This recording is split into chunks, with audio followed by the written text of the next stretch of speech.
To study with Saurabh YouTube channel. आज की इस वीडियो में हम जो अभी पेपर हुआ है 17 तारीख को जो आज का पेपर हुआ है सिविल कोड रीडर का जो मेंस हुआ है उसको डिस्कस करेंगे। इनमें हम मैथ्स और रीजनिंग के जो सवाल हैं इनको जो आंसर बता देंगे और चलेगा तो थोड़ा शॉर्ट में इनको मैं बता भी दूंगा कि जो आंसर है वो कैसे होगा। चलिए रीजनिंग से मैथ की शुरुआत करते हैं। एक बात मैं शुरुआत करने से पहले मैं बता दूं अपना जो मैं व्यू यदि दूं तो मुझे तो पेपर आसान लगा। ठीक है, 90 नंबर का पेपर था। 10 मार्क्स के आपका इंटरव्यू होगा। जिसमें ऐसे के लिए आप इतने परेशान हो रहे थे, मात्र 5 मार्क्स का ऐसे पूछा गया है, तो आपके पास 85 मार्क्स बच रहे हैं। इतने में तो सिलेक्शन हो ही जाएगा। इतना का आप 80% लेके आते हो तो सिलेक्शन हो जाएगा मेरे हिसाब से। क्वेश्चन आंसर जो था वो इजी ही मान सकते हो, इजी टू मॉडरेट मान लीजिए। कंप्यूटर में बस दो या दो में भी दो सवाल जो थे वो थोड़े से टिपिकल थे, नहीं तो कंप्यूटर इजी था। इंग्लिश के जो स्पेलिंग पूछे गए, जो मीनिंग्स पूछे गए, इडियम्स जो पूछे गए वो सारे पीवाईक्यू थे। ठीक है। और क्या बोलूं, मैथ्स तो एग्जैक्ट मतलब पीवाईक्यू था। मैंने जब मैथ्स को मैंने सॉल्व किया तो इससे पहले मैंने सॉल्व किया था जो यूपी कांस्टेबल का यूपी कांस्टेबल का जो एग्जाम हुआ है उससे कई सारे जो क्वेश्चन है वो एग्जैक्ट उठा के डाल दिए गए हैं। तो इन सबको मैं बता दूंगा कि कौन कौन से क्वेश्चंस कहाँ से आए हैं। तो आप पीवाई क्यू करते हो तो आप आसानी से सब चीजों को कर लेते हो। तो मेरे हिसाब से ये जो पेपर था वो इजी मैं कहूंगा इसे। बाकी इजी से मॉडरेट आप मान सकते हो, लेकिन मेरे अकॉर्डिंग इजी था। बस आपका लेवल क्या है उसके अकॉर्डिंग होगा। तो इसका जो आंसर होगा वो फर्स्ट हो जाएगा। इसको आप देख लोगे कैसे होगा। तो GHI एक एक बीच एक एक गैप करके दिया गया है। उसी तरह से जो यहाँ का है इसमें 5 5 जुट रहा है। 5 जुट रहा है हर में, तो 5 जोड़ दीजिए। 5 जोड़ दीजिएगा हो जाएगा। उसी तरह से जो ये वाला सवाल है इसका आंसर डी हो जाएगा। उसके बाद ये वाला जो है इसका टी हो जाएगा। और जो ये जो कौन सा क्वेश्चन है, ये जो ब्लड ब्लड रिलेशन से जो क्वेश्चन था इसका आंसर पत्नी होगा। यदि आपको सॉल्व करना है तो देख लीजिए। यहाँ पे मैंने सॉल्व करके रख भी लिया है कि बी का भाई ए है। बी का भाई ए है तो मैंने एक ए जो है वो पॉजिटिव मैंने लगाया है पुरुष के लिए। ठीक है, मेल के लिए पॉजिटिव लगाया है। बी का भाई ए है। उसके बाद जो डी का पति है, डी का पति है सी। तो सी जो है वो किसका पति है, तो वो डी का पति है। डी का पिता है, पति मैं पढ़ रहा हूँ। डी का पिता है सी, तो डी का पिता मैंने यहाँ पे लिख दिया। तीनों तो भाई बहन है ही। उसके बाद जो है वो बी बी की माता है। बी की माता है ई, तो बी की माता हो जाएगी ई। तो ये ऊपर जनरेशन में चला जाएगा। उसके बाद ए और डी भाई हैं। ए और डी भाई हैं, ठीक है। उसके बाद ई का सी से क्या रिश्ता है ये पूछ रहा है, तो ई का सी से पत्नी हो जाएगा। तो ये इजी सवाल था। तो हर सवाल यदि आपने प्रैक्टिस किया होगा तो आप आसानी से हर सवालों को कर सकते हो। उतनी टफ नहीं था। और आप जब मेंस दे प्री दे के आप मेंस के लिए आए हो तो आप में टैलेंट है तभी आप आए हो, अन्यथा आप नहीं आते हो। इसका आंसर बी हो जाएगा। ठीक है, इसका आंसर बी हो जाएगा। उसी तरह से ये शब्द नहीं बनाया जा सकता जो 3 नंबर का सवाल है, तो इसका आउट हो जाएगा क्योंकि यू इसमें है नहीं। तो इस तरह के सवाल हो गए, इसको तो हमने सॉल्व कर लिया। तो ये रीजनिंग के जो सवाल थे वो भी इजी थे। ठीक है। ये जो क्वेश्चन आपसे पूछ रहा है इसको चेंज करके बनाना होता है तो इसको 26 हो ही जाएगा, ये तो इजी है। और ये जो सवाल है इसका 36 है। और अ, यहाँ मैं बात करूं कार, और ये जो राजदूत को कार, कार को हवाई जहाज, ये इजीली हो जाएगा। तो ये रेलवे जो बनाया हुआ है सही है। अब देखिए आपका कंप्यूटर का 11 नंबर का सवाल है, वो स्कैनर पूछ रहा है कि स्कैनर क्या है, इनपुट डिवाइस है आउटपुट डिवाइस है। ये तो बकवास यूनिट है। तो स्कैनर, जब भी आप कोई भी चीज कंप्यूटर को दोगे, कंप्यूटर को आप कोई भी चीज दोगे तो वो इनपुट होगा। और जब आपको कंप्यूटर कोई भी चीज देगा तो वो आउटपुट होगा। तो हम कंप्यूटर को दे रहे हैं, स्कैनर जो होता है उसमें हम किसी चीज देते हैं, तो इस कारण से ये इनपुट डिवाइस हो जाएगा। तो इजीली आप इन सबको सॉल्व कर सकते हो। उतना भी टफ नहीं है कंप्यूटर। जब आसानी से आप जो आपका जो मतलब कंसेप्ट है वो क्लियर होता है तो आप इजीली सारी चीजों को कर लेते हो। ठीक है, तो ये इजीली हो जाता है, उतना भी प्रॉब्लम इसमें नहीं है। अब आपसे पूछा जा रहा है कि 1 मेगाबाइट हैज, 1 मेगाबाइट में कितना बाइट्स होता है, तो 1024। मतलब आपसे पूछा जा रहा है कि 1 MB में कितना केबी होता है, तो 1024 किलोवाट होता है। ये इजी है। उसके बाद operating system is type of क्या है, ये एप्लीकेशन सॉफ्टवेयर है, यूटिलिटी है, सिस्टम सॉफ्टवेयर है, या फिर लैंग्वेज प्रोसेसर है। तो ऑपरेटिंग सिस्टम क्या है? ऑपरेटिंग सिस्टम है आपका जो कंप्यूटर है उसको ऑपरेट करने के लिए ऑपरेटिंग सिस्टम होना चाहिए, नहीं होगा तो वो नहीं होगा। तो ये सिस्टम का सॉफ्टवेयर है। सॉफ्टवेयर टू टाइप के होते हैं, एक तो सिस्टम सॉफ्टवेयर होते हैं, सिस्टम सॉफ्टवेयर, और दूसरा जो होता है वो एप्लीकेशन सॉफ्टवेयर होता है। तो जो सिस्टम सॉफ्टवेयर होता है वो जरूरी होता है, एप्लीकेशन सॉफ्टवेयर आप चाहे तो रखें, ना चाहे तो मत रखें। जैसे वन नोट हो गया, जैसे एमएस ऑफिस हो गया, तो ये एप्लीकेशन सॉफ्टवेयर है। और उसी तरह से जो ऑपरेटिंग सिस्टम जैसे वो हो गया, तो वो सिस्टम सॉफ्टवेयर हो गया, जैसे कि विंडो, विंडो का एग्जांपल आप ले सकते हो। नेक्स्ट क्वेश्चन आपसे पूछ रहा है कि which of the following is general the default folder of saving the file. जब कंप्यूटर में आप कोई फाइल सेव करते हो तो उसका डिफॉल्ट फोल्डर क्या आता है? तो आप न्यू फोल्डर आता है, आपने देखा होगा कि न्यू फोल्डर करके आता है, तो आसानी से इसको कर लोगे। उसके बाद पूछ रहा है कि basic building block of digital, basic building block of digital जो रेस्टक, रेस्टक ये पूछा जा रहा है ये आपसे। तो ये पिक्सल आंसर होता है। जो ये जो है, ये जो आपसे यहाँ से जो पूछ रहा है, रेस्टर, रेस्टर क्या होता है? जब आप स्कैन करते हो और फोटोग्राफिंग करते हो तो वो जो रेस्टर कहलाता है। तो इसमें जो आंसर होगा इसका पिक्सल होगा। इजिली आप कर सकते हो जब आपको रेस्टर तो होगा तो। उसके बाद आपसे पूछ रहा है कि जब जो डीबीएमएस बेसिकली आपसे पूछा था कि डाटाबेस मैनेजमेंट सिस्टम होता है, आपको डेटा के रूप में रखना होता है किसी चीजों को, तो वो कहाँ पे आप रखते हैं? तो डेटाबेस मैनेजमेंट सिस्टम में। उसके बाद पूछ रहा है कि आपको वोलेटाइल मेमोरी कौन सी है कंप्यूटर में? वोलेटाइल मेमोरी, तो मेमोरी टू टाइप की होती है, नॉन वोलेटाइल और वोलेटाइल। वोलेटाइल होती है जो हट जाती है एक बार, टेम्पोररी ये होती है। तो टेम्पोररी कौन सी मेमोरी है? तो ये रैम है। ये जो रैम है वोलेटाइल है। रैम का यूज तभी किया जाता है जब कोई काम आपका प्रोसेस में हो रहा है। जैसे मैं वीडियो रिकॉर्ड कर रहा हूँ तो मेरा रैम यूज हो रहा है, जैसे ही वीडियो खत्म होगा रैम यूज होना बंद हो जाएगा और सारी जो डेटा है वो मिट जाएगी। तो ये वॉलेटाइल है, ठीक है। उसके बाद आपसे पूछा है कि निम्नलिखित में से कौन सा विशेष रूप से अनुक्रमिक सक्सेस स्टोरेज डिवाइस पूछ रहा है? तो ये मैग्नेटिक टेप होगा, ठीक है, ये मैग्नेटिक टेप होगा। उसके बाद पूछ रहा है बीसीसी का फुल फॉर्म पूछ रहा है, तो ब्लाइंड कार्बन कॉपी। तीन चीजें आपको पढ़नी होती है, एक सीसी होता है और एक बीसीसी। तो ये कार्बन कॉपी होता है, ये ब्लाइंड कार्बन कॉपी होता है। जब ईमेल को आप पढ़ोगे तो उसमें ये चीजें पढ़नी होती है, ठीक है। तो ये कंप्यूटर का सवाल था। यहाँ पे एक और सवाल है कि 8 किलो बाइट में कितना बाइट्स होता है? तो 8 किलोबाइट में कितना बाइट्स होता है? तो सीधा सीधा आप 1024 में 8 से भागा दे दो, गुना कर दो, ये आ जाएगा आपका आंसर, ठीक है। और यही पूछ रहा था कि मेंटेन करते हैं आप रिकॉर्ड, तो वो कहाँ करते हैं? तो डाटाबेस मैनेजमेंट सिस्टम में करते हैं। तो ये यहाँ से इसका आंसर हो जाएगा। जो मैथ्स के सवाल है, तो कुछ मैथ्स के आपको सवाल देखने को मिलेंगे। तो आपसे पूछ रहा है कि 13 से विभाजित होने वाली सबसे छोटी 3 अंकीय संख्या को 16 से विभाजित करेंगे तो शेषफल क्या होगा? तो आप इजीली देख लो कि 104 ही वो संख्या होगी, और उसको जब डिवाइड करोगे तो 8 आएगा, ठीक है। अब पूछ रहा है कि 1661 का वर्गमूल को उसी के वर्गमूल से विभाजित करेंगे तो 1661 है, इसका वर्गमूल क्या है? तो 1661 है, 81 का वर्गमूल है, इसके वर्गमूल से 81 के वर्गमूल 9 से डिवाइड करेंगे तो आंसर 9 आ जाएगा, ठीक है। उसके बाद पूछ रहा है कि find a quarter of 40% of square of 40। मतलब 40 का आपसे पूछा जा रहा है, यहाँ से सवाल हिंदी में देख लीजिए कि 40 के वर्ग के 40% का चौथाई भाग क्या है? तो 40 का वर्ग क्या हो जाएगा? तो 40 गुना 40, उसमें 40 का परसेंटेज निकाल देंगे और उसका 1/4 निकाल देंगे तो 160 आपका इजिली यहाँ से आंसर आ जाएगा, आप मिला लेंगे, ठीक है। उसके बाद पूछा जा रहा है चक्रवृद्धि ब्याज पर निवेश की गई एक धन की राशि 2 वर्षों में 1600 रुपया और 3 वर्षों में 1680 रुपया हो गई, तो ब्याज की दर आपसे पूछा रहा है। तो 2 वर्षों में जो 1600 हुई तो ये 1600 प्रिंसिपल मान लीजिए और 1680 इसके बाद मिश्रधन मान लीजिए, ठीक है, ये अमाउंट मान लीजिए। तो इनमें डिफरेंस कितना का आया? तो इनमें डिफरेंस 80 का आया। तो ये 80 का डिफरेंस कितना पे आया? तो ये 80 का डिफरेंस 1600 पे आया। ये कितने में आया? तो ये 100 में आया। तो यहाँ से यहाँ खत्म करिए और 16 25 80 करिए तो 5% रेट यहाँ से आ जाएगा। ऑप्शन नंबर ए सही हो जाएगा, ठीक है। तो इसी तरह से आप इजिली मैथ्स को भी सॉल्व कर सकते हैं। मुझे तो कोई भी मैथ्स उतना जो टफ है तो नहीं लगा।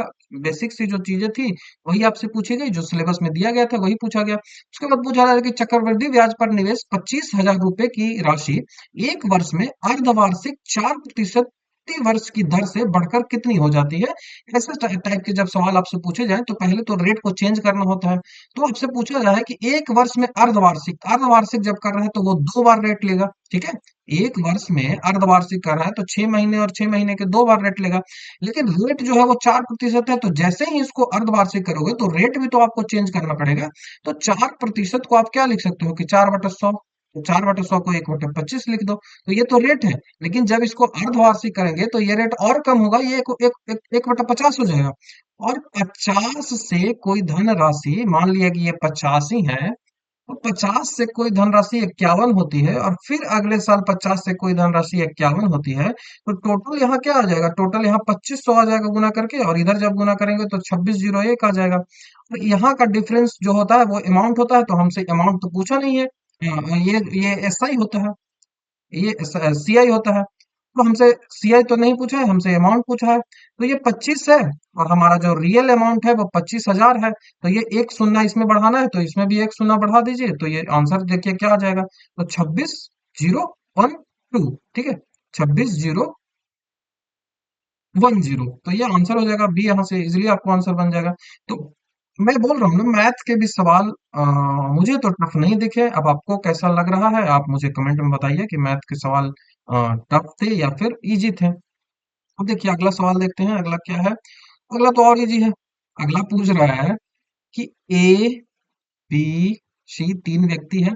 तो बोल रहा है कि ए जो है वो बी से दुगना कुशल है। ए जो है वो बी से दुगना कुशल है और बी सी से तिगुना कुशल है। जब ऐसा सवाल आए तो जब भी सी से कंपेयर करें तो सबसे पहले सी को लिखेंगे, तो सी से तिगुना कुशल है। तो सी को जब यदि एक मान लेंगे तो इससे तिगुना कुशल 3 हो जाएगा बी। और बी जो है वो ए बी बी से ए कितना कुशल है, तो दुगना, तो ये 6 हो जाएगा।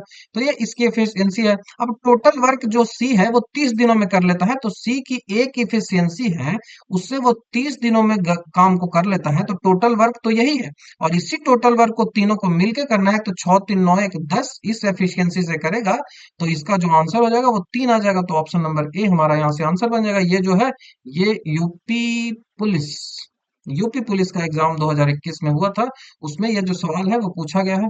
तो प्रीवियस ईयर के जो क्वेश्चंस हैं उनको रिपीट किया गया है। तो इनको आप प्रीवियस ईयर यदि आप देख के जाते भी हो तो आप आसानी से कोई भी क्वेश्चन है उसको सॉल्व कर लोगे। अब नेक्स्ट जो सवाल है वो एवरेज का है कि तीन क्रमागत विषम संख्याओं का औसत प्रथम संख्या के 1/3 से 12 अधिक है, तो तीनों संख्याओं में सबसे अंतिम संख्या क्या है। तो जब आपको 15, 17 और 19 का ऑप्शन दे ही रखा है तो इसमें ही चेक कर लो कि 15 का 1/3 करेंगे तो 5 आएगा, और 5 में जब 12 जोड़ेंगे तो 17 आएगा, और 17, तो इसका 17 एवरेज भी है, तो ये इक्वल तो बन गया। अब इनमें से कोई नहीं आंसर दे रहा है तो इसका आंसर कई सारा होगा। जब भी ये इसका आंसर जो होगा वो डिपेंड करेगा ऑप्शन पे, क्योंकि आप एक्स मानोगे, अगला जो विषम संख्या होगा वो x+2 होगा, अगला जो विषम संख्या होगा वो x+4 होगा। तो ये तीन संख्याएं होंगी, इनका एवरेज हम निकालेंगे तो ये एवरेज हो गया। अब इसके एवरेज जो है वो पहली संख्या का क्या है, एवरेज पहली संख्या का तिहाई है। क्या बोल रहे हैं कि औसत प्रथम संख्या का 1/3, तो प्रथम संख्या का आप 1/3 कर दोगे, और उससे 12 अधिक है तो 12 इसमें जोड़ दोगे। अब इसको सॉल्व करोगे तो 7 आंसर आएगा। हर बार आंसर इसका चेंज होगा, लेकिन हमारा ऑप्शन है वो इससे ज्यादा दिया गया है, तो ये से आप इसको कर सकते हो।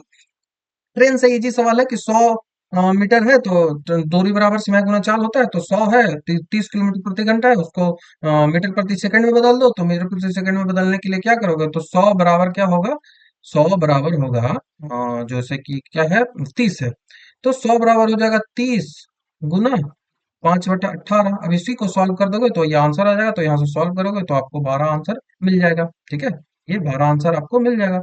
अब जो नेक्स्ट सवाल है वो क्या है। नेक्स्ट सवाल आपसे पूछा जा रहा है कि दो घनात्मक पूर्णांकों का गुणनफल 248 है, और उनमें से एक संख्या दूसरी संख्या से दुगनी है। एक संख्या यदि कोई x है तो दूसरी संख्या जो है वो 2x है। तो यहाँ से दोनों का गुणनफल दिया हुआ है 248, तो यहाँ से क्या आ जाएगा, ये आ जाएगा 2x²। अब जब 2x² हो गया तो ये वर्गमूल ही है, लेकिन किसका वर्गमूल है, तो ये 1024 का वर्गमूल है। 1024 किसका वर्गमूल है, तो 32 का। तो इजिली आप सॉल्व कर लोगे। नेक्स्ट सवाल परसेंटेज से है कि 70 में, जब एक संख्या के 70% में, कोई संख्या है x, उसके 70% में उसके 70% में जब आप 70 जोड़ते हो, प्राप्त संख्या 150 का 70% हो जाता है। तो आपको यहाँ से सॉल्व करके ये एक आराम से आप निकाल लोगे, इजी है। तो ये 50 यहाँ से आंसर आ जाएगा। तो इस तरह से जो मैथ्स के सवाल थे वो एकदम इजी थे।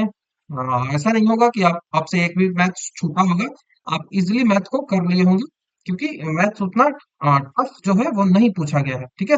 अब आपको इंग्लिश का सवाल आता है। इसमें आप बहुत घबरा रहे थे सब कोई कि ऐसे लिखना है, हमको ऐसे लिखना है। तो यहाँ देखिए, 5 मार्क्स का ऐसे पूछा है। 5 मार्क्स का ओनली ऐसे पूछा है। इसमें इतना मेहनत क्यों किया? मैं हर बार आपको बोल रहा था कि आपको समय मिला है ओनली 10 डेज। तो 10 दिन में आप क्या ही कर लोगे ऐसे में? जब आपको नहीं लिखने आता तो नहीं लिखने आता, खत्म सी बात है, इसको छोड़ो, आगे बढ़ो। तो ऐसे ऐसे पे इतना टाइम मेहनत करने की आवश्यकता ही नहीं है, ऐसे को छोड़िए। ऐसे पूछा गया था ग्लोबल वार्मिंग पे, और student should get limited access to internet, ये पूछा गया था। उसके बाद पूछा गया था पॉपुलेशन ड्यू टू अर्बनाइजेशन। तो ये तीनों में से कोई भी आपको लिखना था ग्लोबल वार्मिंग पे। नॉर्मली सबको ही लिखे होंगे। तो ये 150 मार्क्स है, वो लिखो मत लिखो कोई फायदा नहीं है। 85 मार्क्स में रिजल्ट हो जाता है। रिजल्ट लेना है, अब ऐसे लिख के लो चाहे तो नॉर्मली सॉल्व करके लो। 100 वर्ड्स में आपको लेटर लिखना था। 3 लेटर है, तीनों में से कोई एक आपको लिखना है। इसके जो आंसर्स हैं, इसके जो आंसर्स है इसको मैं दे दूंगा। ठीक है। इसके आंसर्स को मैं टेलीग्राम पे दे दूंगा। मेरा टेलीग्राम चैनल है स्टडी विद सौरभ। ठीक है। Study with Saurabh official. ठीक है। और स्टडी विद सौरभ ऑफिशियल मेरा टेलीग्राम का नाम है। इसको आप सर्च कर लीजिए, या फिर डिस्क्रिप्शन में इसका लिंक मिल जाएगा, वहां से आप जो मेरा चैनल है उसको ज्वाइन करिए, वहां पे आपको सारी चीजें मिल जाएंगी। अब आपको पूछ रहा था इडियम एंड फ्रेजेस हैं, उनको आपको पहला तो अर्थ लिखना है कि क्या होता है उसका अर्थ। उसके अर्थ को लिखिए और उसके बाद मीनिंग को समझाने के लिए आप एक एग्जाम्पल दीजिए। तो अ बोल्ट फ्रॉम द ब्लू, उसका जो अर्थ है वो मैंने यहाँ पे लिख दिया है। तो समथिंग इंपॉर्टेंट और अनयूजुअल दैट हैपन सडनली और अनएक्सपेक्टेडली, तो इसका होता है अबोल्ट फ्रॉम द ब्लू। और इसका जो सेंटेंस है वो मैंने बना दिया है। तो आप इस सेंटेंस को आप कैसे भी बना सकते हो, ये आप पे डिपेंड करता है। Break the ice. Break the ice का होता है to remove the tension at the first meeting. To remove the tension at the first meeting और at the opening of of a party. तो ये इसका आंसर हो जाएगा।